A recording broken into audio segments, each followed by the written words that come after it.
Panharmonicon presents a podcast.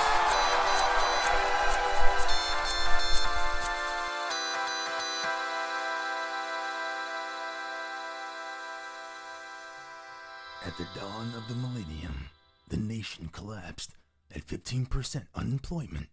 10 million workers were out of work. 800,000 students boycotted school, and juvenile crime rates soared.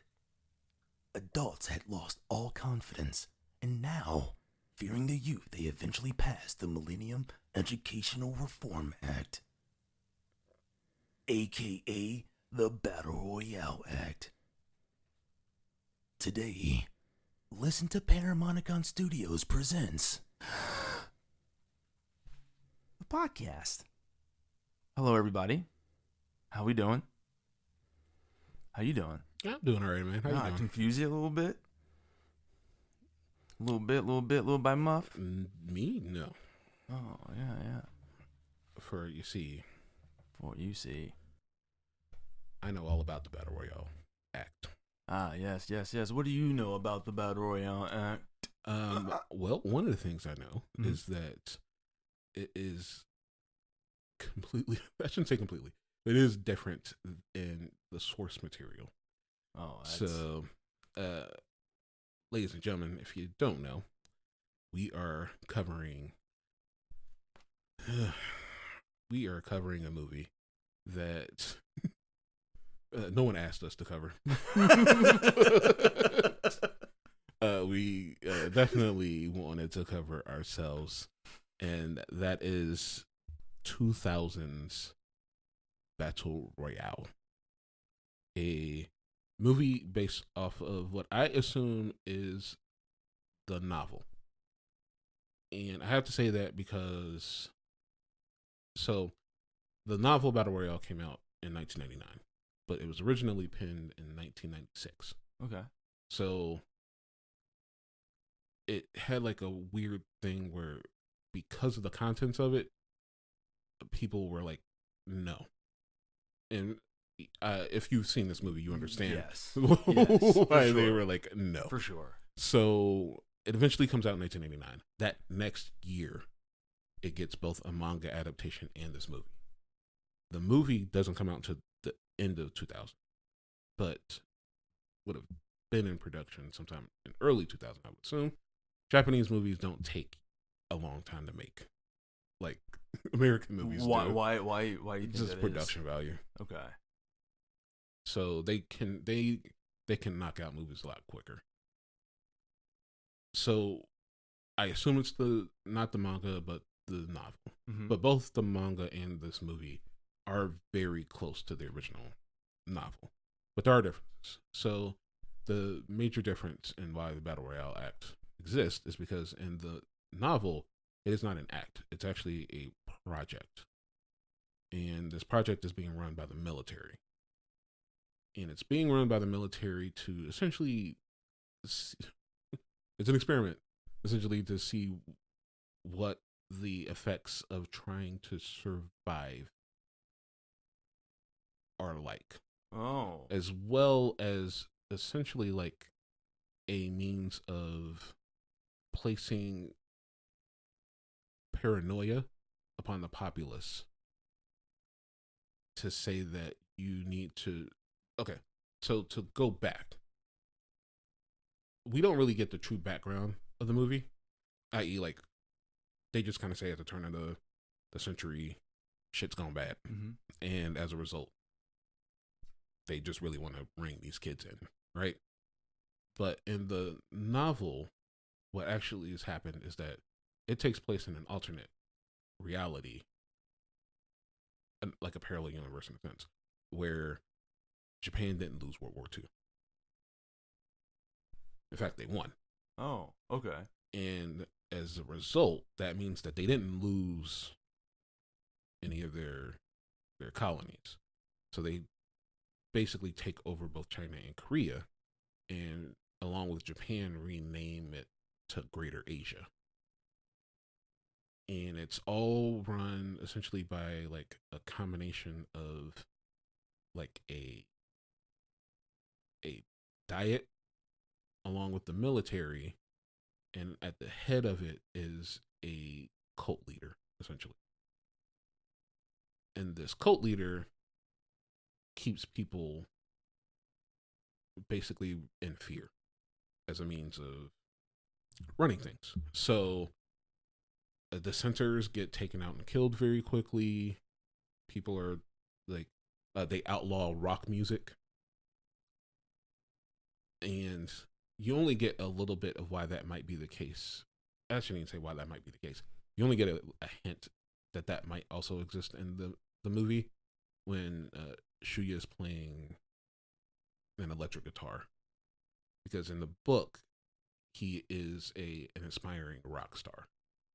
Then the Battle Royale project is created as a means of testing survival, but also placing paranoia upon the populace that you need to basically snitch on dissenters because you never know who might come for you. It could be your neighbor or your best friend that might kill you, because obviously the Battle Royale project is placing a whole bunch of kids into an area and forcing them to kill each other until one survives. That doesn't really translate too much into the movie. In the movie, it is more about the whole kids are being wild, yo. And I wanted to get into that little bit of it before we get into the movie fully itself, because it is something that I, as someone who has ingested a lot of Japanese media and has, like, not any type of bragging or anything, like lived in Japan. Yeah. There's something there that I find very interesting. So, and just like in the movie in general, and like the part original. that like technically it's in both. So, and it's that youth rebellion. I think that the way the West sees youth is a lot different than the Japanese see youth, and it's really interesting, because I feel like in the West we view youth as a stepping stone to adulthood, and I think especially here in America we view early adulthood as the peak of one's like existence in life, right?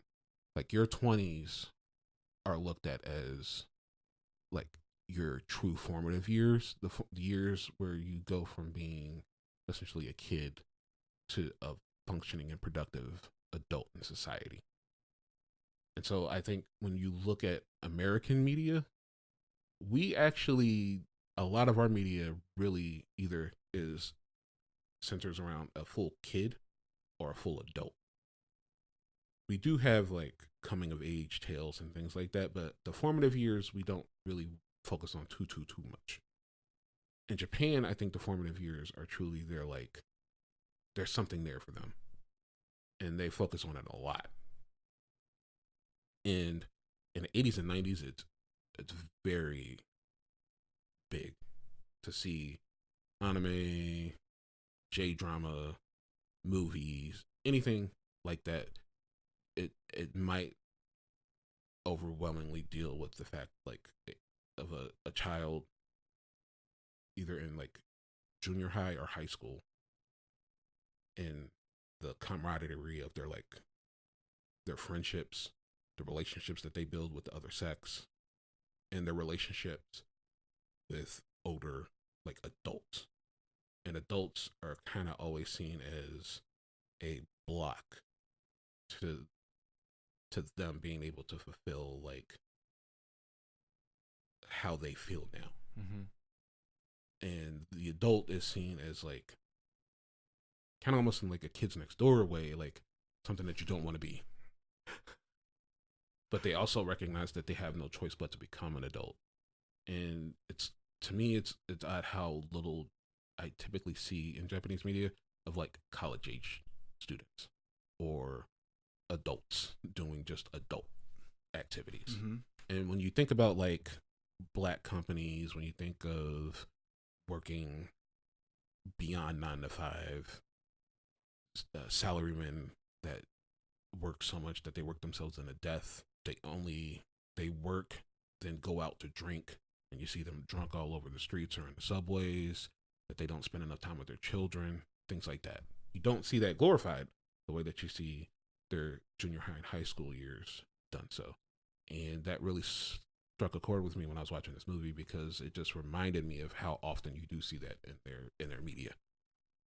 Now, when it comes to Battle Royale, that is kind of almost, in a sense, flipped, because these kids are experiencing the worst thing they've ever experienced in their life during these formative years. And the adults see them as a problem because these kids aren't trying to become productive, upstanding adults in the adult sector the way that the adults have. And that is also something you see, the delinquent teenager trope. You see that a lot in Japanese media in a way that you don't really see in the West. Whether it be things like Bosuzoku, or I forget the female equivalent, but like high school gangs and like stuff like that. And the way that they portray it is it's so weird, because they almost seem like two incongruous, like opposing concepts, but they deal with the same people, kids. So it's almost like how kids see themselves versus how adults see kids. And both medias are always around each other, clashing. And you also see that in this movie itself.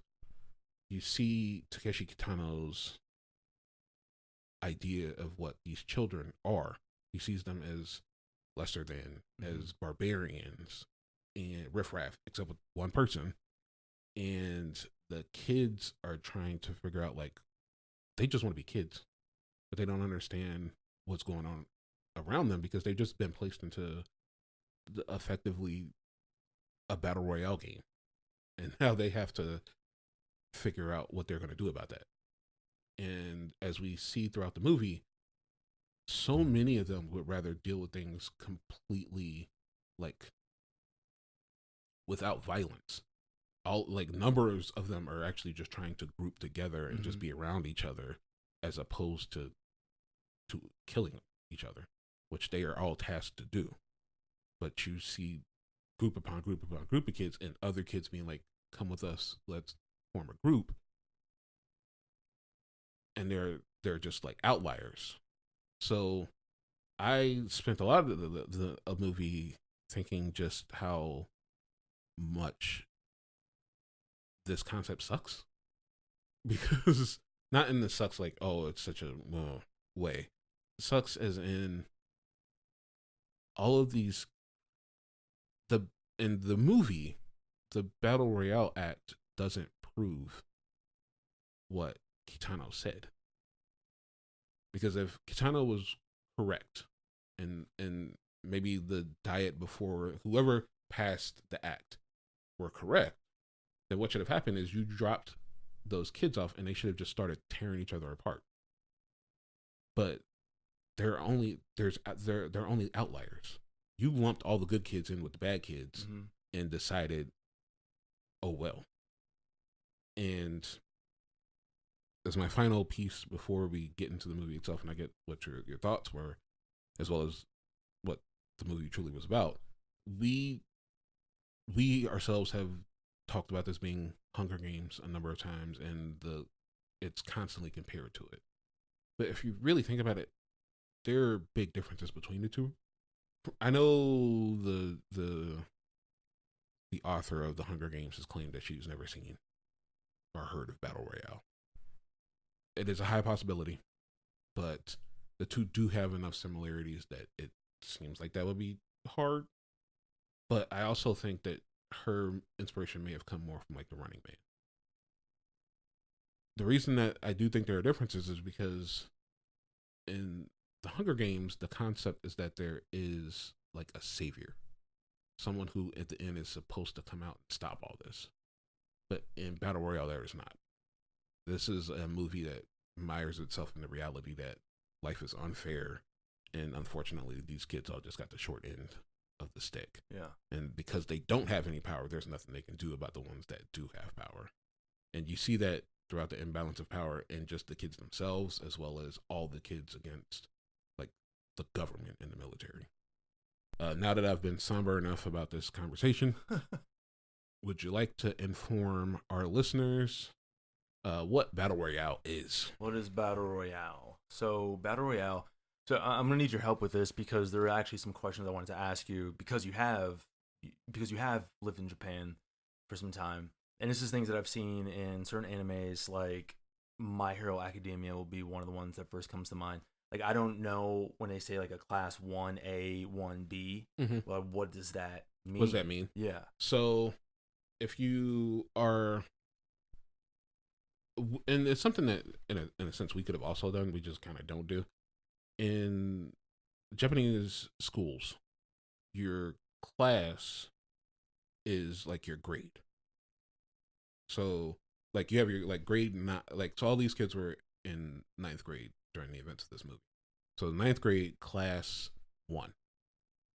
So class 1 is the grouping of children, and then they're all further broken up by homerooms.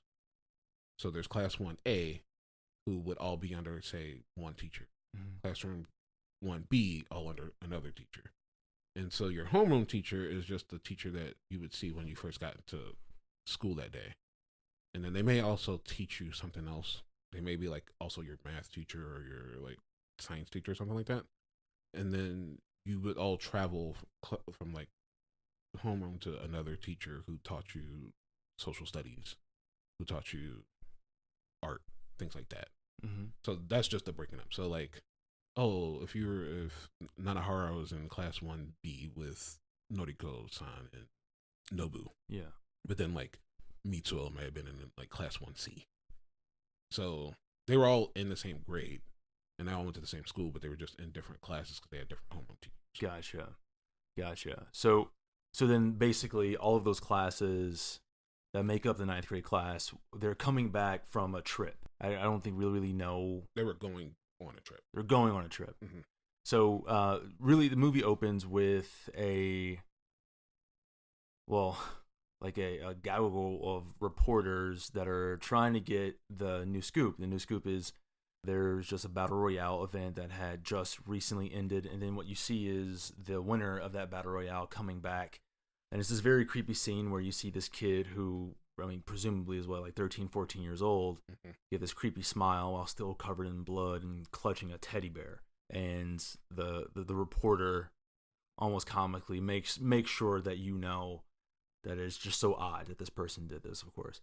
So you cut to the main class of this film and our main characters, and they're going on a trip. They're in a row of buses. And so they have their teacher is there with them, and you in this point you get the feel for the camaraderie, who are the cliques, who are the friends, who has crushes on one another. And very quickly after this, you cut to a scene where only one of the students is waking up. All of the other students are incapacitated, right? And this would be our main character, Nanahara, Shuya. So he's getting up and he's looking around trying to figure out what's going on. I mean, even at this point, their teacher is knocked out. And then he looks behind him. Well, actually, before he even looks behind him, you see a shot of a woman wearing a gas mask standing at the front of the bus. She's clearly conscious, standing there in the front of the bus as they're driving through a tunnel. And then she walks over to Shuya, and as he falls back, she takes out what I can only assume was a hammer and knocks his ass out. Which was like, damn. Yeah, because dude. Like she didn't have like a gas gun or something on her that she could just like knock him out again. Like just a hammer. I was thinking to myself, like, it's something that I don't, especially as a kid when I was watching movies and people get knocked out so easily, whether that's they got hit over the head with the butt of a gun or punched really hard or like a metal beam hit them. Like, there's probably a good chance that if that concussed you, it probably could kill you. Like, she probably could have. Like, she could have been the first one. Yeah. And I think ultimately there's 42 students, and they wake up, or they're finally ushered into this classroom, and it's kind of a homecoming of sorts, because the character that Damon was referring to in his opening was Kitano Sensei. And so he is a teacher, I believe that was either a teacher back in 7th grade, or was it 8th grade? Or 7th grade, yeah. 7th grade, okay. And there was an event that happened where Nobu, who is, I believe, best friends with Nanahara, actually stabbed Kitano Sensei in the back of his leg. And apparently after that event, no one ever saw Kitano again. He stops being a teacher. Mm-hmm. But then you flash forward a couple years, 9th grade, here he is showing up as kind of like the leader of And I don't understand that part. I looked around a lot. So one thing I will say, and I guess so. Kitano Sensei is played by Takeshi Kitano, aka Beat Takeshi, very extremely popular in Japan, Japanese actor, comedian, writer, director. He is the what is that called when a Renaissance man? He's like the Renaissance man of Japan. He's known for things like what we would know him from probably is Takeshi's Castle, otherwise known in the West as Most Extreme Elimination Challenge MXC, where he is portrayed as I think he is Victor and not Ken, but he might be Ken and not Victor. He's one of the two hosts of the show. So wow, dude, MXC. So Kitano is extremely popular, and they changed the name of the character to Kitano in this movie. So there wasn't just coincidence that he was in the manga and in the novel, the character is known as I believe it's Sakamochi. Okay. So I assume just based off his popularity, they chose to change the name, which to me, and I wrote this kind of in my notes, it would be like if Robert Downey Jr. appeared in a movie and they changed the name of the character to Robert Downey Jr. But he isn't Robert Downey Jr. Even though he's being played by Robert Downey Jr. and his named Robert Downey Jr. He just happens to be named that character, and it's an entirely different character, but he's in this movie as Robert Downey Jr. So when they started saying Kitano, I was like, why? It makes it feel like he's Beat Takeshi in this movie, but he's not supposed to be. That aside, I don't know why he is in charge of this operation. Yeah. Like, I get that he wants revenge on that class because of what happened, but is that allowed? Like, we don't get the provisions of the BR Act, so we don't know, like, do they just choose a upset teacher every year and be like, you get to lead this one? Yeah. And I do want to revisit the BR Act and the lack of knowledge that the kids have of it. No, I'm sorry. Just yes. At the beginning, there is a news segment. Yes. About the Battle Royale. How do these kids not know about the Battle Royale? They were all so confused about it. So the class that the kids are ushered into, that they wake up in, is basically it's like the first day of college. Like you have the syllabus is basically giving you the rundown of how this battle royale functions, right? So they give them all of the details. They're on this island. I believe the island is 10 kilometers in diameter, and it used to be inhabited at one point, but they've cleared it. Yeah, so they say they clear it. Now I'm not sure if it's that it was just cleared the very first time they chose to like choose this island as the island for battle royale, or if they like clean it up after they're done. And then the residents come back. And then they're like, sorry guys, it's time for another battle royale. You gotta leave. It kind of reminds me of like when we would set up for like Nerf Halo. Yeah. Is that you would have to like, okay, we're gonna put the pistol over here, and then the rocket launcher Nerf gun over there, and where we're gonna put the overshield. You know, we're gonna put that on top of the hill. Yeah. So make sure they have some rice and bread over in that medical lounge. Because it's like everything seems like nature has started taking it back over, but there also seems to be enough like stuff around that makes it seem like it's still lived in. Oh, absolutely. Now, again, I will say that does happen where like and I don't understand this. It's something I just don't get, and maybe it's because I don't see it enough here. Like a village people can just leave it, and that village will just succumb to nature. But like, and people it'll look like the rapture happened. Like, because they won't grab enough of their stuff. Yeah. So, like, there'll still be, like, furniture and houses and stuff. And, like, maybe rice around and stuff. But no one lives there anymore. And it's like, how do you allow that to happen? Yeah. I can't explain that, but it that's what it feels like in this movie. But also, I'm not sure if they like come back after. Like, well, I still live here. I'm not sure, but continue. Yeah. So they're on this island, and these are again, just to reiterate, these are very young youths. These are very young kids. And there we have Kitano, and he is responsible for leading the class and basically filling them in on what the BR Act is and everything. And that includes this video where you have this woman who is very flamboyantly dressed. And it's so funny because juxtaposed against the seriousness of the situation, her voice is so high pitched that it's like, and there's also this kind of just whimsical floatiness about her aura. It's like, wow, you would never think that she's basically running through these kids like a survival's manual of their last days on Earth. So I forgot her name. I wish I had written it down. She is the voice actress of Asuka Soryu Langli from Neon Genesis Evangelion. If you guys know anything about anime, eventually changing to Asuka Langli Shikigami. But yeah, she's been doing that voice since 1996 to this day. Wow. Okay. Damn. Did not.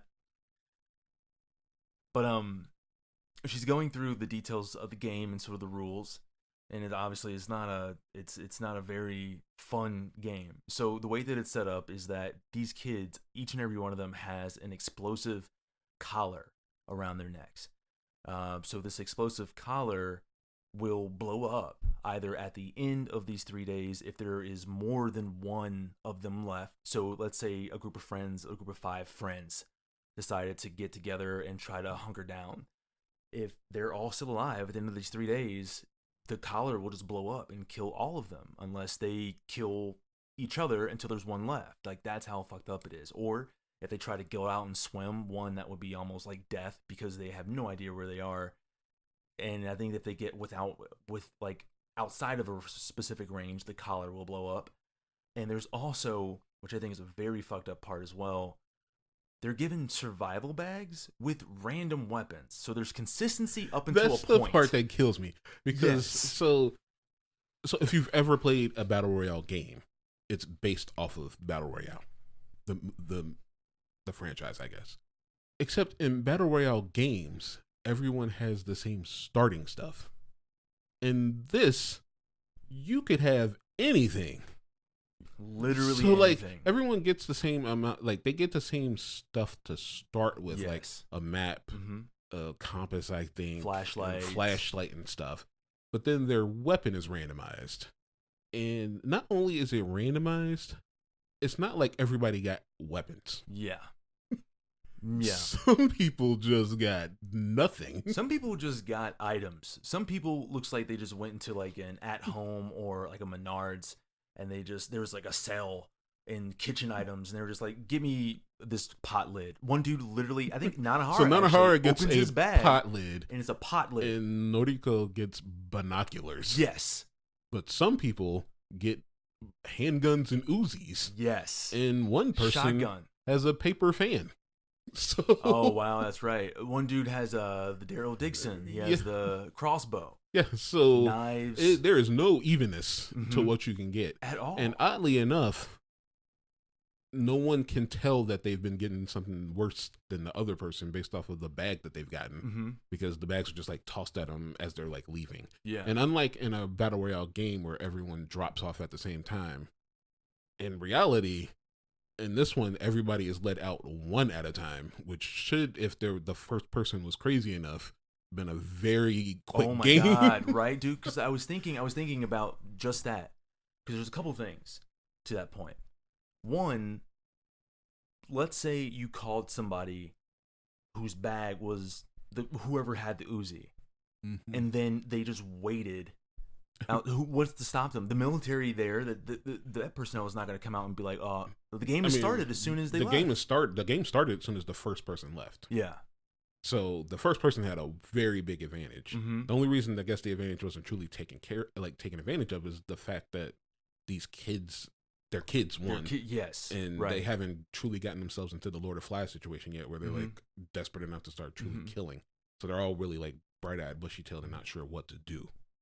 Otherwise, if the first person that had been let out was like ruthless enough and had the right weapon, he'd have just stopped each person that came out of that door after he came out of it, and that would have been it. And I do want to say also, if you're thinking to yourself, listening to this, like, well, you know, maybe they just thought that it was a joke and they were nah. At this point, let me tell you, they've been shown that this is not a joke. This is not. Let me tell you. For one, they literally roll their teacher in on a stretcher and pull back the sheet and show that he has been dead. Like, he's been killed and he is covered in blood. He got. So and I don't try even to hold know back cussing in this, but he got fucked up. Yeah. He was covered in blood. I think an eye was missing. And his fingers. His fingers. he kind of had it in like almost like he was like studying like tiger form of like kung fu. Like it was clutch. Really makes me wonder what was in that gas, because they were on a bus that got gassed. Somehow Nanahara kind of tanked it and got himself back up, but then got blasted by a hammer. And that bus took them to somewhere that had to take them to either a boat or a plane. Yeah. And they were all taken across without waking up. I wonder what that gas they use in Squid Games. It could have been. It could have been that Squid Games gas, but Nanahara still must have been like very resistant to it. Yeah, super resistant to it. And then that Mickey 17 resistance. So I don't even know if the teacher woke up, or if they just killed him while he was asleep. Oh, well, no, actually, I think he did wake up, because they say as they roll him out, like, well, they say he was very resistant to it. Yeah. But I think he was resistant to it beforehand, because on the bus ride, both he and Nanahara happened to notice that there's a lot of sudden like military presence. Yeah. As they're like headed toward that tunnel. So he was already pretty much like, I didn't want this to happen, but it seems like it's happening anyway. Yeah. But I would have to assume that he woke up and like more of a fight that he. I'd rather he stayed asleep, because I would But it's so messed up, and then not only that though, not only their teacher, but there's this part where, as Kitano is explaining the situation, and I believe this is maybe just before or after the video finishes. It's during the video. During the video, there is a couple kids are talking, and he says like, "Stop talking." They retreat from that one. Then it happens again during the video where there is a girl from that class who's whispering. This time, Kitano stands up. He yells, "Stop talking!" Takes a knife out of his pocket due to like the speed of light, and chucks it at her forehead and kills her instantly. I mean, the knife went straight through her skull and killed her. I'm not done. There's also Nobu. Do you remember how I said that Nobu cut him in the back of his leg? So, as Damon mentioned before, part of you will be curious, is like, is he doing this like purely for revenge? I mean, definitely seems like it. I think that's probably the case. So not only does Kitano cut him in the same spot that he cut him, but then he activates the collar. He activates the bomb collar in front of all of the kids. And it happens to be this, honestly, kind of very terrifying and tragic scene, because what you see is Nobu like trying to find somebody to try to help him, and no one can. So all of these kids are like pushing him to the next group of kids, pushing him, and finally like push him into the center of the floor. All of the kids have sort of just pushed themselves as far away as they can, so they're like tucked away in corners of the room and like pressed up against the wall. And then Nobu reaches his arm out for his best friend and says help, and then Nanahara reaches out for him as well and blows his neck straight up, killing him instantly. Such a precise bomb they've developed. Yeah, because it didn't blow the head doesn't off. blow the head off. It very specifically just somehow blows a hole in the throat that makes blood spray out. Yeah. Even though the bomb should have blasted it inward. But it sprays out and you're just dead.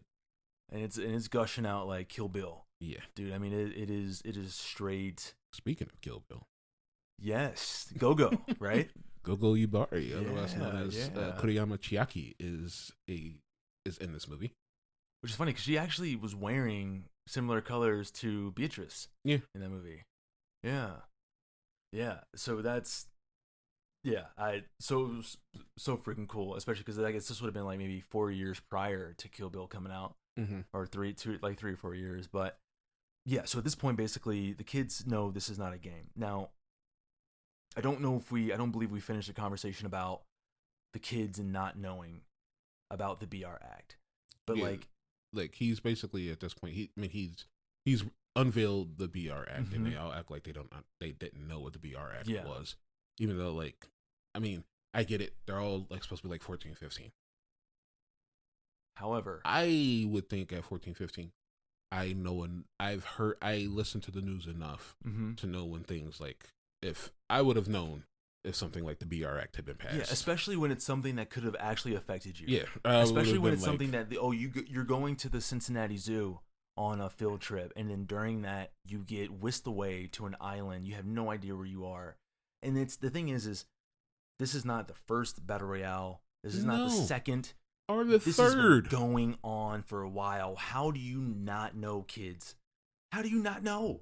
Yeah, like I would have known that this was existing, but this, I guess it's supposed to lean into that fact of like, I think it's supposed to lean into their innocence, while also like adults like disdain of them, because it's, essentially that means that they're so like trapped in their own little worlds that they don't know what's happening around them. Yeah, that's how delinquent all these kids are. Yeah, they didn't help the parent. They didn't help the adults in that situation.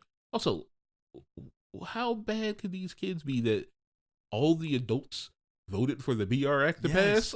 And it's dude, it's so messed up. And I was curious about this because I don't know. So when that lottery is drawn, because mind you, this is totally by random. So it's like every year, or I don't know what the period of time is. I don't know if it can be. I feel like it's not random in this situation. So you think that they chose that class? I think Kitano chose that class. It's supposed to be random, but I feel like he chose that class. It just doesn't make sense otherwise. Yeah. Like in the novel, because there isn't that immediate connection, it is random. But in the movie, it feels like it's not random.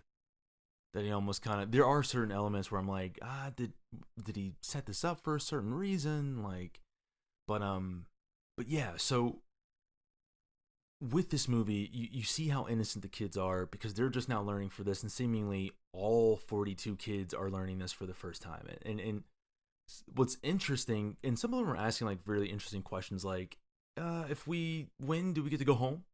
Like, yeah, okay, you get to go home. But something that's interesting about the way that this is set up is that there's actually 2 students that they've introduced into this class who actually were not originally a part of this class.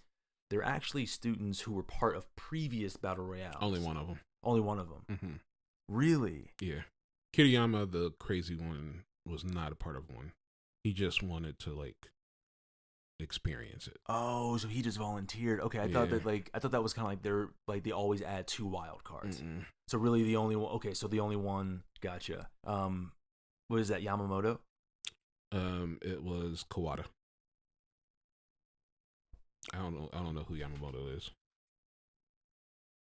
Yeah, I think Yamamoto is the one who with the bandana. That's Kawada. Hold on a second. Okay. Yamamoto is his name in real life. That's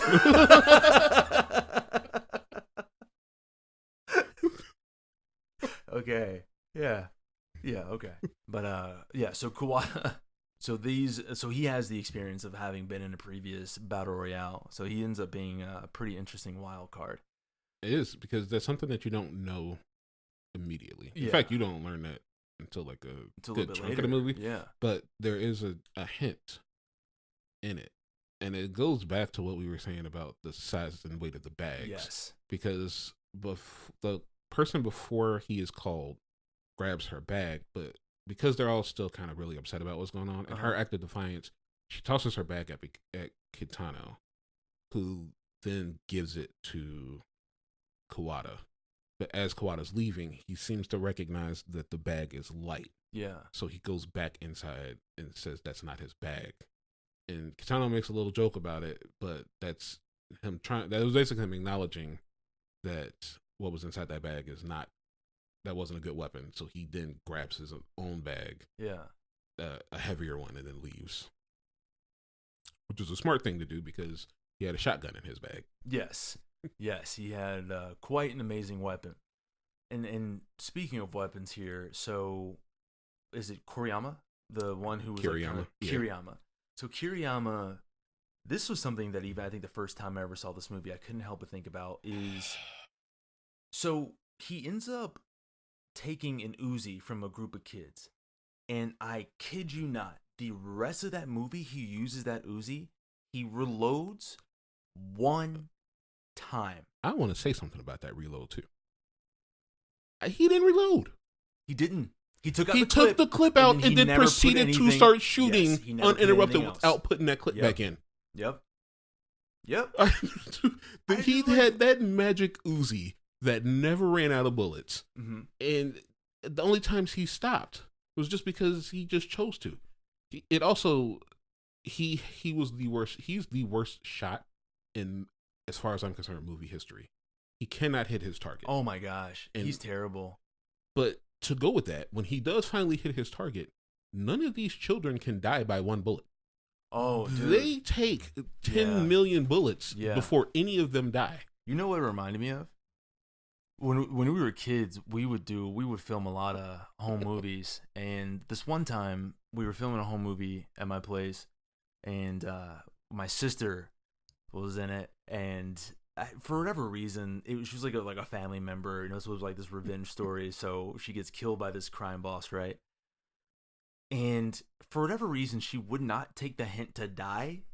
So no matter how many times you like pretend like you shot her, you hit her, she would just get up like, I'm not done yet.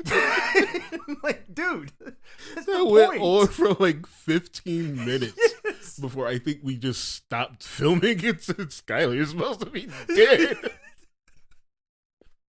Like these kids, dude. Like we're burning through footage here. Like, dude, these kids in this movie, literally, they're like pin cushions, man. It's so crazy because at the very beginning.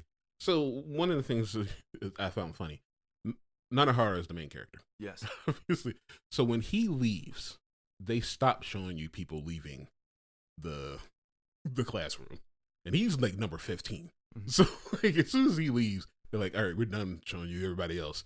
He steps outside and runs into a girl who has an arrow through her throat. Yep. But is talking. Mm-hmm. She just walks up to him. And she's like, Nanahara, is it supposed to be like this? Yeah. And then she gets hit with another arrow and then finally dies. Yep. And then around the corner comes this guy just very frantically holding a crossbow. I think he was number 1. So I don't understand how he survived as long as he did. I know he had a crossbow, but what happened, like, I guess all the good guns were not out yet. That's my only assumption, is that the good guns were not out yet. Because he would have probably gotten axed almost immediately. So Kiriyama gets a hold of this Uzi. Kiriyama is the person who had the paper fan that I talked about earlier. So that was his weapon. He just very fortuitously runs into a group that seemingly all have great shit on them. Yeah. Their loot was fantastic. One had the unlimited Uzi. Mm-hmm. 2 had handguns. 1 had a sword. And another one, I think, had an axe. So he goes from nothing to everything very quickly because he spits his gum out at the Uzi holder and then proceeds to spray and pray. And somehow his first spray takes out 3 of them. Yes. Magically. You will see later on that was an exception and not the rule for him. Because even though he shot at 4 of them, he only got 3 of them. The girl gets back up because apparently he did not touch her. And so he proceeds to lay in like 5-10 more bullets. Mm-hmm. She proceeds to then move again before he finally walks over to her and finishes her for more shots. And then he turns on the other dude that he got the Uzi from and then walks away after he collects all his loot. Nanahara gets away from Nanahara and Noriko happens to come out right after Nanahara does. Lucky. And they run away from old crossbow master, who then loses his crossbow in the kerfuffle because he got a flashlight thrown at him, and he tumbles down a hill. Yeah. Another dude picks up his crossbow, and then he charges at that dude and gets one crossbow shot to the heart and is done. I gotta say, man, that flashlight was way too small in order for that. Like, it like grazed his shoulder, and then he just hit him in the face. It looked like it like kind of hit in that area. It hit him like that, and but my thing is like either way, like this wasn't like a heavy duty, super large flashlight, dude. This is like one of those pocket flashlights. That thing looked like it took like some AAA batteries. Target warehouse or some shit. And then he just threw it at his face, and he literally ended up tumbling down the hill and lost his crossbow. And then it's immediately picked up by some random dude who is not even trying to be aggressive and fight him. He was about to hand the gun back to him, actually. He's like, hey, man, is this yours? Was this yours? You drop it? And then he just charges at him. He goes, oh. It falls back and he ends up shooting the guy. And gets the best shot in the entire movie. The only one that's a one and done. Yeah. Everyone else takes way too many, absolutely, anything man. else. There's so much of that. There really are a lot of scenes in which it is just the craziest moment of spray and pray. And something else that I think is like fascinating is like some things they hand them, like we said earlier, they're not even weapons. Some of these things are just kind of like support items. Like one guy gets a bulletproof vest, which was good. Which is awesome. I'm not saying that it's not, but the thing is I've never been shot with a bulletproof vest, but I've always gotten the impression that it still hurts. It's still supposed to hurt. Yeah. Like it's. But I mean, these kids also take like 10 bullets before they die. So the naturally, bulletproof probably was just like whatever those pills they had in like the Injustice timeline where they just give them. That's why I was like, these kids are superhuman. Yeah, like they might as well have just been like just getting these kids for the military because they just were bullet sponges. It was crazy how they were just taking bullets and getting back up. Yeah, and not like a you haven't taken me out yet. Like they just full stand back up, screaming and yelling at each other. And then I think one of the worst moments of this is so after at some point Kawada, Noriko and Nanahara, they become like they develop this like little coalition, and so they're with each other, supporting each other as a trio, right? But Nanahara gets separated from the two of them, and then he gets rescued by another person who brings him to this lighthouse. And at this lighthouse Nanahara is basically resuscitated, but he's got some pretty bad injuries. But which I didn't understand. So how did Nanahara get those injuries, but the dude who jumped in right after him but just come away clean? Technically, he also didn't get away clean, because we see Sugimura later, and he has injuries very much like Nanahara, in which he's like something like he's got like he's limping, he's bleeding. So I guess old Spray and Pray got both of them, even though he was missing every shot when he shot down into the water when they jumped in. Yeah, because they both jump into the water. Yeah. But only Sugimura can like carries out Nanahara. Yeah. And the lighthouse. So yeah, throughout this movie, Nanahara is the man.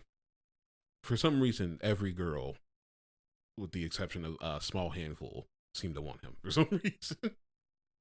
Earlier, there's this girl, I think her name is Yukiko, who is about to be revealed that she has a crush on him, but then old Kiriyama spray and prays the two girls and kills them.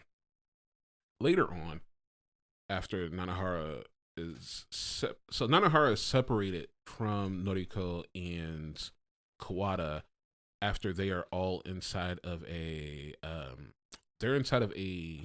clinic building where we learn about Kawada's backstory. Kiriyama shows up and he is fighting he's fighting the guy that we found out has a bulletproof vest. And old bulletproof vest plays his cards too early because he assumes that after he got spray and prayed that Kiriyama left, but Kiriyama decided to actually go up onto the top of the building to aura pose before he could jump down and cut his head off with one clean swipe. One clean. So Kiriyama gets himself some more loot. He gets the bulletproof vest directly after this, and he proceeds to not hit any shot as he's shooting into the clinic. But he is tossing in grenades. Oh, I forgot.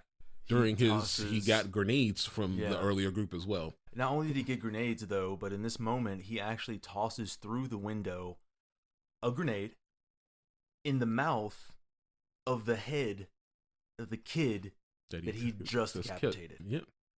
So Nanahara gets him away from the other two by running out. He has gotten a hold of Kawada gave him a handgun and some bullets. The one time we see bullets in this entire movie, he's giving them to Nanahara, who runs away. And so he gets into the water, him and Sugimura.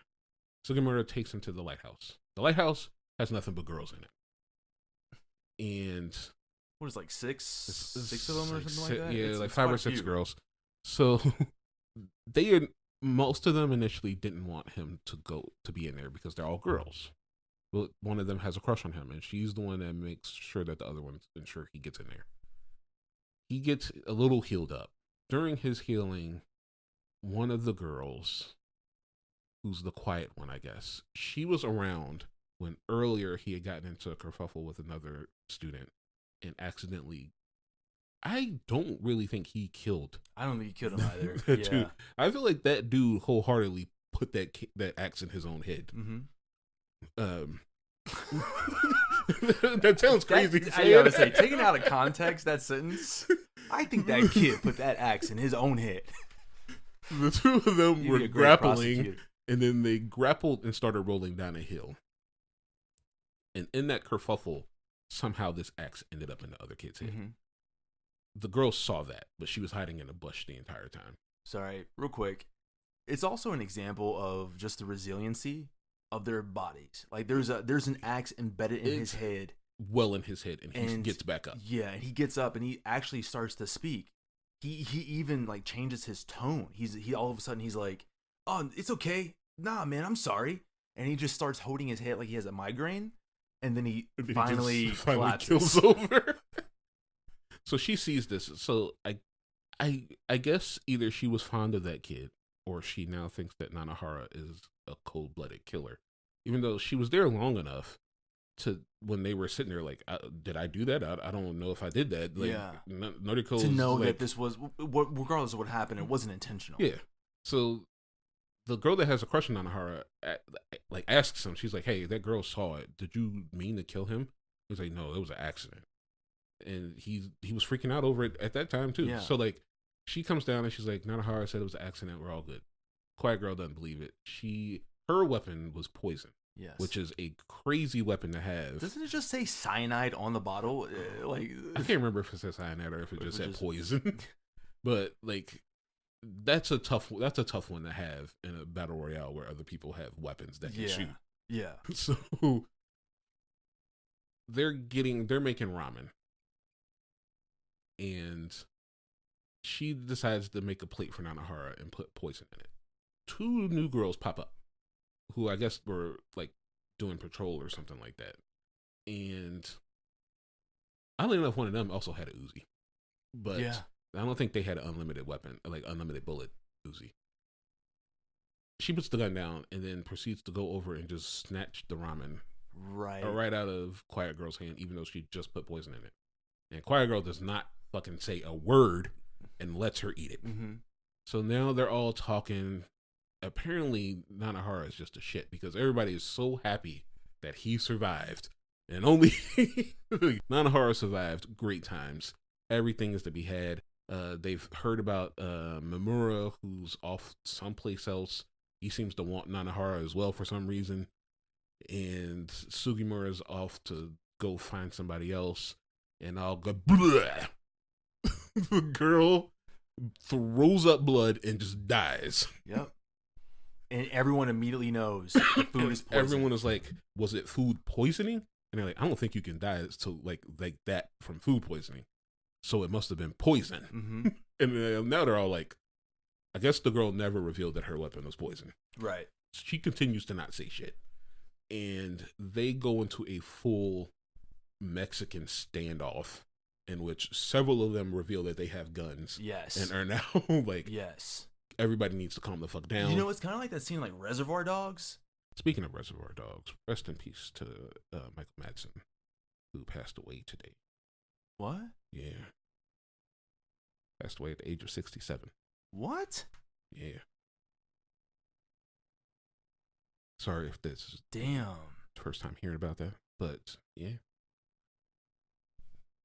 And I hate to have brought that up in the middle of your Reservoir Dogs analogy, but I just thought it needed to be said. Yeah, no, absolutely. Yeah, rest in peace, man. That's so they aren't all blaming each other. Initially, they're blaming the cook because obviously she was the one that had access to the food. yeah. But then they start kind of like blaming they blame another person, decides that some other people need to be blamed, and then she gets a hold of the Uzi. Everyone else has guns except for one of them. The cook is killed. Somehow she dies from a very quick bullet. Everyone else, just spray and pray happens.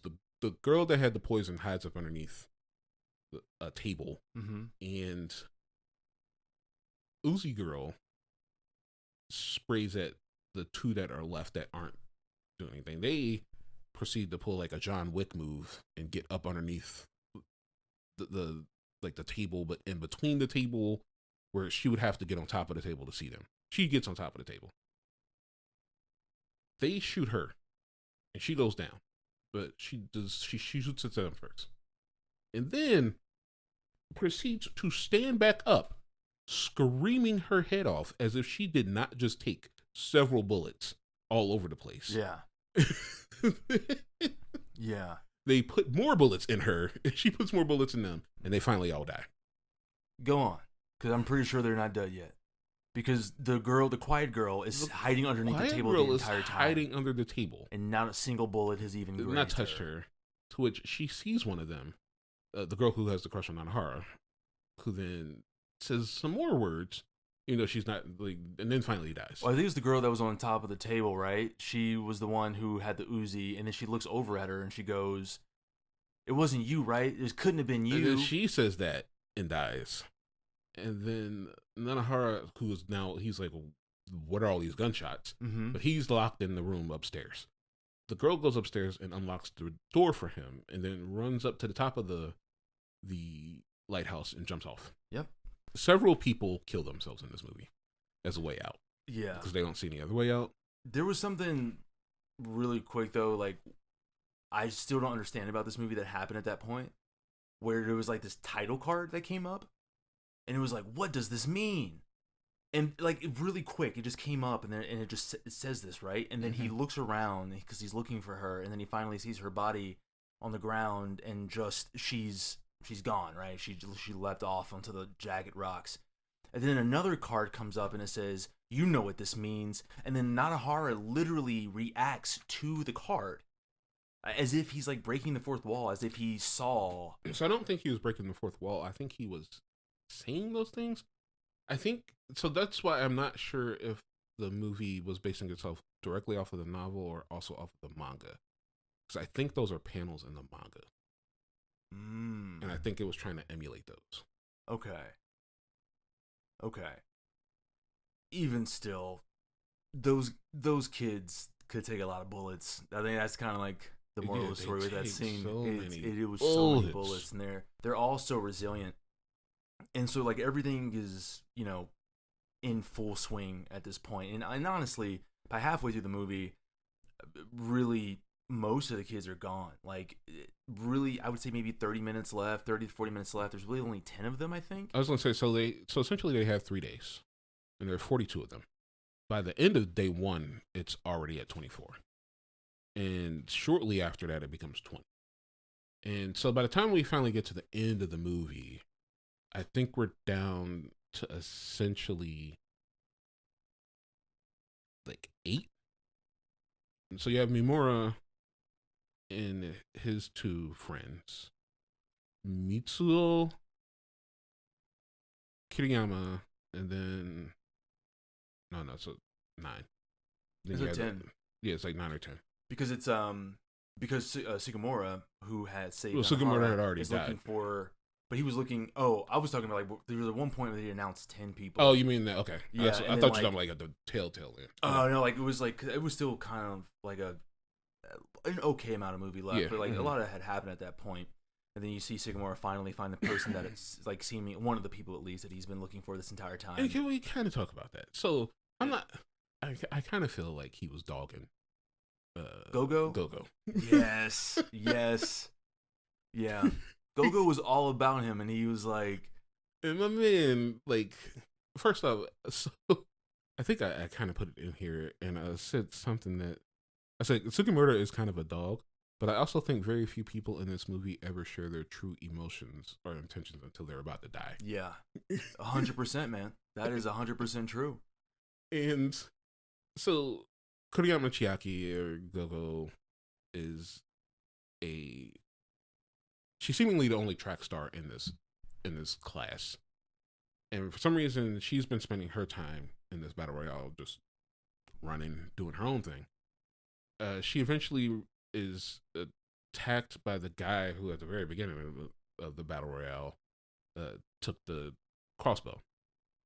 Apparently he's been saying some things that the two of them were an item, and she's like, no, I'm not. He eventually tries to coerce her into relations. Yeah. And she is not down with that. Then it turns out she's kind of crazy because he shoots an arrow at her and he misses, because most people miss in this movie, but he does graze her cheek. She proceeds to pull out a switchblade and scares this boy to death. He proceeds to run away from the track star, who catches him very quickly, and they're tussling on the ground, and I guess she's stronger than him. She eventually gets the knife, and her first decision is to stab right in his crotch. Man, listen, at the end of the day, he was trying to force himself upon her. He was trying to force himself. At that point, you forfeit your penis. That was her first place. I mean, that's your first mistake, dude. And don't do that. Several times in the stomach before the throat, I think. He's dead. And then the I guess the female antagonist of the movie, I guess you would say, or maybe just the secondary antagonist, Mitsuko, shows up. Now, she's been kind of just doing her own thing, which is just, not Mitsuko. Mitsuko's just been killing people. Mostly, I don't think she's been, well, no, she's just been killing people, whether it be female or male. Because we see that she, like, potentially seduced two guys, and got them naked and then killed them. She doesn't seemingly have any friends, and everyone seems to dislike her, but she has a very fucked up past. Yes. And as a result, yes, is extremely just cold and capable. Yeah. So she's been doing the Kiriyama thing of just collecting weapons as she's been going about killing people. And she gets to Go-Go, and Go-Go turns into the Flash and starts evading by running away. But she's not fast enough to dodge bullets. So tricky. You think she got away, but it turns out she got shot several times. And much like everybody else in this cast, just walks her way over to someplace before she finally dies, where she finally meets Sugimura, who everyone seems to think that they were an item. Yeah.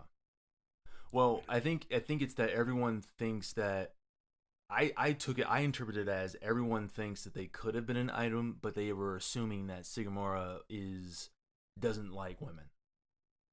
Because they've like said it a couple times. Like, I feel like there were a couple jokes where people were just not, they didn't understand why he didn't pursue her. I think that was the case, that they just didn't understand that part, right? So she finally asked him what's up? And she's like, do you like me?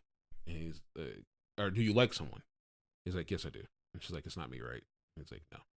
And then she's like, okay, dies. He finally finds the person that he's been looking for, is the person he actually does have a crush on, she kills him. Yeah. And it's weird because she seemingly knows it's him. It's not like he was so far away that she couldn't see who he was, because she sneaks around to get a closer look at him. So she knows it's Sugimura. Then he hey, and she just kills him with her gun. And then he's like, you need to run because of the gunshots. And she comes out and she's like, well, why are you helping me? And she's like, well, because you're cute and I like you. Time for me to die now. So he finally dies after multiple gunshots. Then Mitsuko shows up. But again, to a point that you mentioned earlier, no one expresses their true feelings until they're about to die or dead. And it's wild because in that moment, you've seen flashbacks at this point of Gogo with Segura, right? And you see that there's that chemistry there, and you would have assumed that they were partners. But then she literally says, before he finally bites the dust, you never talk to me. How was I supposed to know? Yeah. So it's somebody that he's never had a conversation with over the person that he spends the bulk of his time with. And it's just like, dude, you went all over this island, and ultimately it was for somebody who I didn't even know was in the movie. He named it 2 people, but you had no clue who the other person was because they showed her at all. They never showed her. There are a bunch of just people who. That's the problem with dealing with essentially 42 characters plus others. But so Mitsuko shows up, and I guess she wants the gun. I'm not quite sure if she's just killing just to kill her. She wants the gun, but she gets a little girl, and then Kiriyama shows up, and I was like, well, it's about time the 2 crazies finally ran into each other. They somehow been on opposite sides of the island this entire movie. Yeah, and proceed to have a short little crazy fight where Kiriyama can't hit for shit, and neither could she. But he finally gets her. Lays some bullets into her. She doesn't die. Lays some more bullets into her. She doesn't die. She doesn't die. He finally lays enough bullets into her to kill her. And she's been using a taser for some close quarters combat. Yeah. But he doesn't care about that. And then he finally goes off to deal with the now final set of people. The storm has shrunk the circle down to essentially where Mimura is. Now Mimura. So throughout this movie, there's been flashbacks of a basketball game where all the kids who are in this class are at this basketball game. Some of them are playing, and they're on this red team. Nanahara is on it. I think Sugimura is on it. It turns out Mimura is also on it. And he is also a tech genius, it turns out, and something of a demolitions expert, because he has been concocting a bomb this entire 3-day period. But he also finds out that they have been being tracked via microphone, so the head desk can hear everything that they're saying.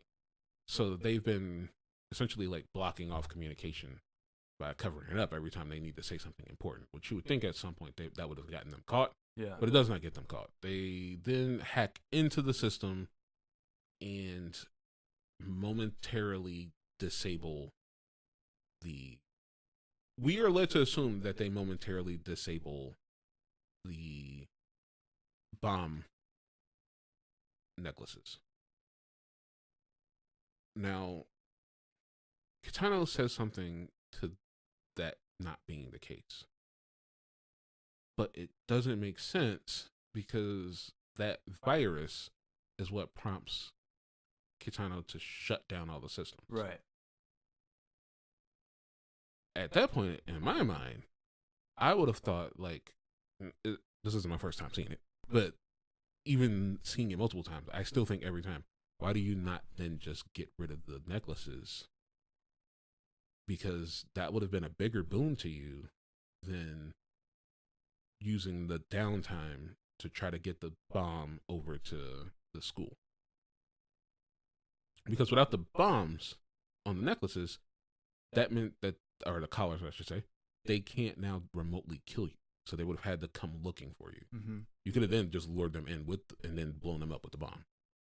But somehow they got a hold of a truck. They've piled everything onto this truck, and they're going to take the truck over to the school. But Kiriyama shows up, and he's like, I just want to kill you. He's the Joker of this movie. He's in it for the chaos. Yeah, 100%. And he sprays and prays like always, and he's just a missing. And eventually kills off the three. But before he can kill Mimura, he sets off the bomb. He really only kills himself, but he happens to blind Kiriyama. Then Kawada, Nanahara, and Noriko show up. And we get our like climactic battle between Kawada and Kiriyama. To which Kawada kills Kiriyama by shooting his collar with a precision shot. Yeah. From a shotgun. Correct. That's what shotguns are used for, right? Precision. Like a precision shot. Yep. Not up close. This is from distance. Yeah, it was because the bomb has created like fire. He literally lifted up on his tippy toes over the high grass. Over the high grass and the fire. Aims down like that at a person who's mostly had like on his stomach and just turned ever so slightly. Yeah. And he shoots the dead center of the collar where the bomb is to set it off, killing Kiriyama. Yes. In a movie where everyone has been missing, to suddenly have this perfect shot is just amazing. Yeah. But Kawada has been in the Battle Royale before. And in fact, he's the oldest out of them by far because his Battle Royale was 3 years prior when he was 15. So he's 18 now. And hard times. He's been drinking, smoking. I don't know what the BR act is supposed to result in. So far, its winners are a crazy girl who is smiling in blood and holding a teddy bear. Someone that you bring back into it who is not capable of being in society, and then you create two terrorists. What is like the survivor supposed to become an upstanding citizen after they leave the battle royale? Like, I don't get it. Yeah. But now Kawada's dead. Kiriyama's dead. He leads the others to what he claims is supposed to be where they're going to escape. He says he can find a way off the island. Then he claims that he fooled them into basically helping him, even though they really haven't helped him this entire time. They've just kind of been around. Yeah. They've definitely been more of a burden than anything. And then proceeds to shoot them. Except he doesn't. For some weird reason, I guess because their system had recently been down, they decide that they need to verify these 2 kills. The only time they need to verify kills are these 2 kills. But Kitano says no. Kawada won. We're done. So he makes all of the government leave. They leave the island. They leave the school. They're out. And he's by himself. Kitano is a piece of work throughout this entire fucking movie. So obviously he wants revenge on these kids. But he has a daughter. His daughter does not like him. Seems to hate his guts. His wife is sick. Possibly dying. And he's off killing kids. He's got a warped sense of something because for some reason he dislikes all these kids with the exception of one, and that's Noriko Nakagawa. During the movie, the two seem to share a dream in which they're both together eating ice cream. Kitano seems to take the dream differently than Noriko takes the dream. She takes it as him being lonely. He seems to take it as she's the one for him. But anyway, Kawada finally shows up. And Kitano's there. And it's here that Kitano seems to understand that Kawada is the one that disabled the collars. And again, I don't understand how that's possible. But he did disable those collars. But I think, in my opinion, he only disabled his and Nanahara and Noriko's. Not everybody's. Mm-hmm. But he's disabled his collar, and Kitano pulls out a gun. And then the other two show up, and they got their guns. He then proceeds to show them a painting in which it's the island, and all the kids are dead, with the exception of one, Noriko. You're right. Now, earlier in the movie, he has showed preference to her, like shortly after the dream, by showing up when she was about to be killed by Mitsuko. And for some reason, Mitsuko, in this one random moment of not killing people, decides to run away from him instead of shooting him, which I feel like anybody else with a gun would have done, especially in this situation.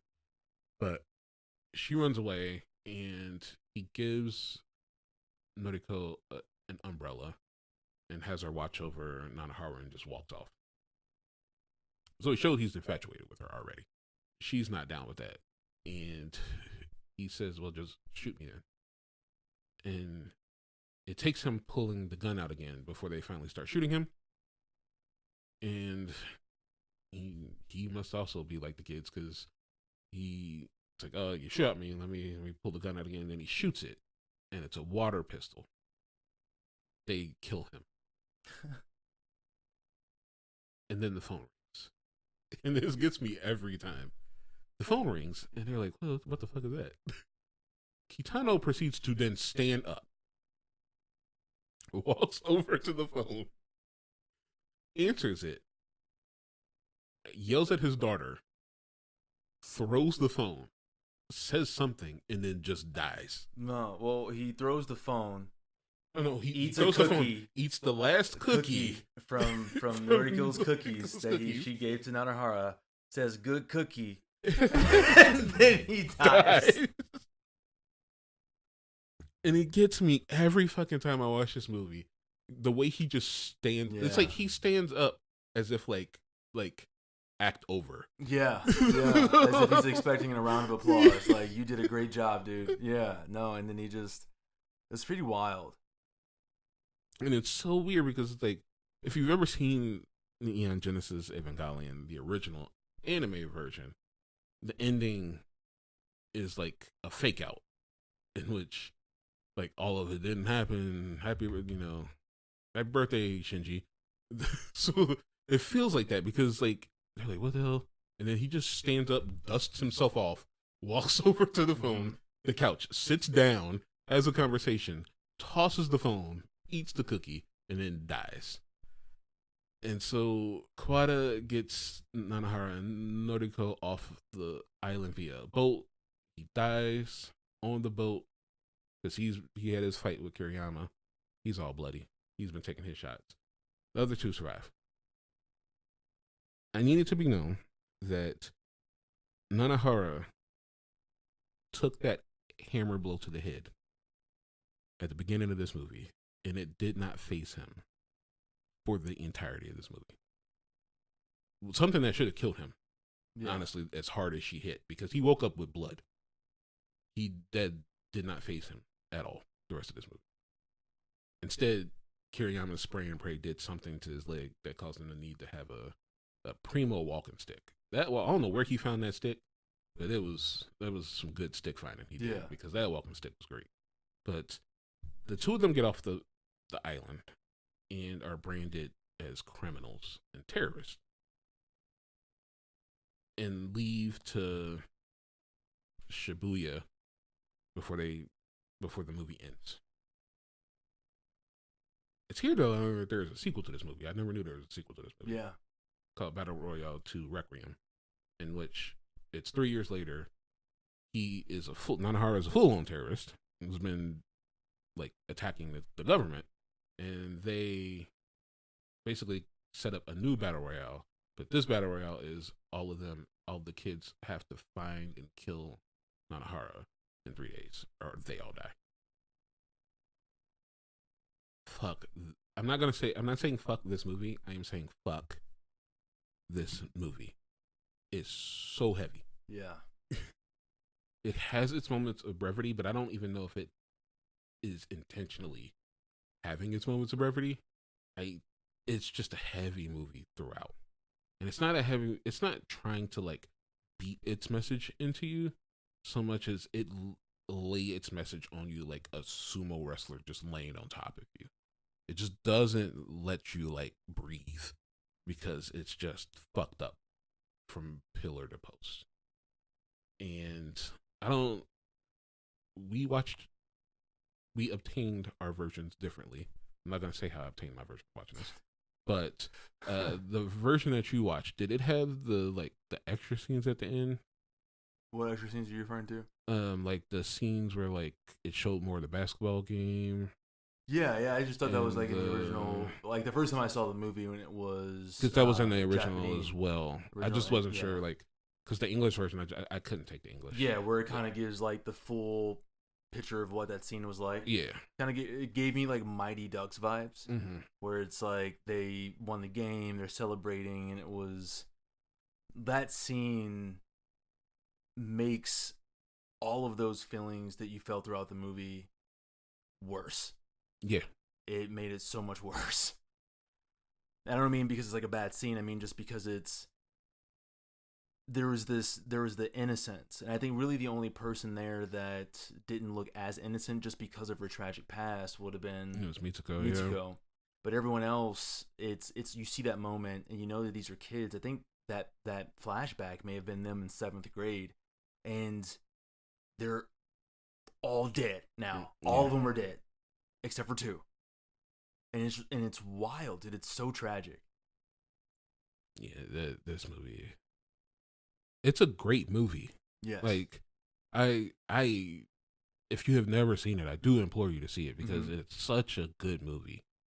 But be prepared. One, it does not hide its violence. If people are stabbed, if their like throat is slit, like that, those are things that are shown.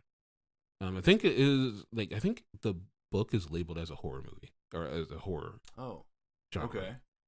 I don't think the movie goes for horror, but at the same time, it does have that like traditional Japanese gore concept down. The concept in general is horrific to think about. Like I couldn't imagine being a 14-year-old and forced to slay my friends and acquaintances.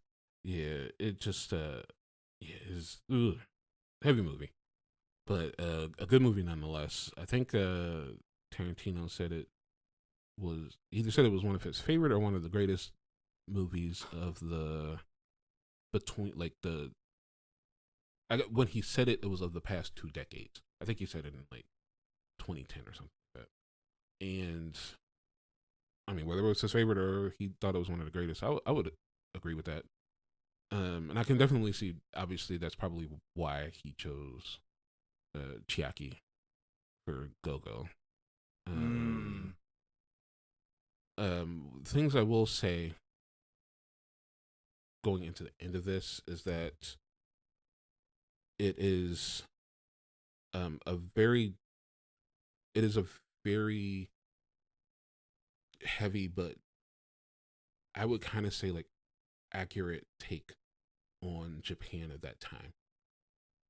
There's a lot more to be said about Japan at that time, but I will leave it at that. It is how things are viewed, kind of the bleakness of it.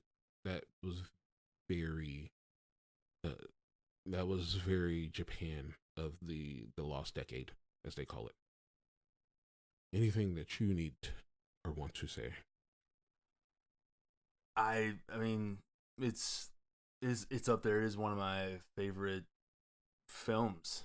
Yeah, like you said though at the beginning, no one asked us to cover this, but yeah, it's one of those films that we came across in our youth, that I think just really stood out.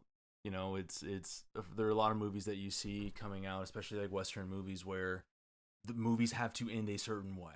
There typically has to be a good ending.